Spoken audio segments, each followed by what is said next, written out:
আম্মা বাদ। প্রায় যুবক ভাইয়েরা কমেন্টে প্রশ্ন করে থাকেন, শাইখ গুনাহ তো আমাকে চারিদিক থেকে জড়িয়ে ধরেছে, অনেক চেষ্টা করেও তো গুনাহ ছাড়তে পারি না, যতই দিন যায় গুনাহ কেবল বাড়তেই থাকে, গুনাহ থেকে কিভাবে বেঁচে থাকব? আমার প্রিয় ভাই ও বোন, আপনি যে গুনাহ থেকে বাঁচতে চান এটিই প্রমাণ করে আপনার হৃদয়ে আল্লাহ কল্যাণ রেখেছেন, আপনার ভেতরে ঈমান আছে, তাই গুনাহ পরিত্যাগ করার জন্য আপনি অস্থির হয়ে উঠেছেন। মুসনাদ আহমদে বর্ণিত একটি সহিহ হাদিস এসেছে, রাসূল সাল্লাল্লাহু আলাইহি ওয়াসাল্লাম ইরশাদ করেন, ইযা সাররাতকা হাসানাতুক ওয়া সাআতকা সাইয়্যাতুক ফাআনতা মুমিন। আপনার নেক আমল যখন আপনাকে আনন্দিত করে এবং বদ আমল যখন আপনাকে ব্যথিত করে, তবেই আপনি মুমিন।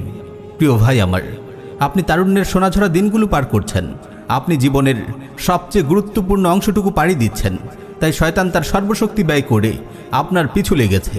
সে চায় আপনার যৌবনের পবিত্রতাকে নষ্ট করতে, সে চায় আপনার জীবনকে ধ্বংস করতে, সে চায় আপনার দাম্পত্য জীবনের মধুর আয়োজনকে জ্বালিয়ে পুড়িয়ে ছাড়খাড় করে দিতে, সে চায় আপনাকে আপনার দয়াময় রবের রহমত থেকে বহু দূর নিয়ে যেতে।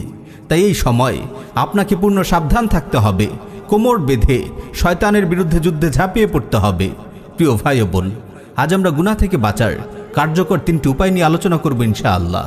গুনাহ থেকে বেঁচে থাকার সবচেয়ে কার্যকর উপায় হলো গুনাহের উৎসমুখই বন্ধ করে দেয়া, আর গুনাহের উৎসমুখ হলো চিন্তা ভাবনা। তাই আপনার চিন্তা ভাবনাকে 24 ঘন্টা কঠোর নিয়ন্ত্রণে রাখুন। আপনার চিন্তা ভাবনায় ফিল্টার বসিয়ে দিন। আপনার মনের দরজা জানালা এমনভাবে খুলে দেবেন না যার ইচ্ছা ঢুকবে, যার ইচ্ছা বের হবে। আপনার মনকে যা ইচ্ছা ভাবতে দেবেন না।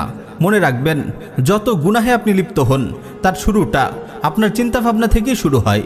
প্রথমে গুনাহের চিন্তাটি আপনার মনে উদিত হয়, তারপর সেটি নিয়ে আপনি আরও ভাবতে থাকেন, তারপর একটি মোটামুটি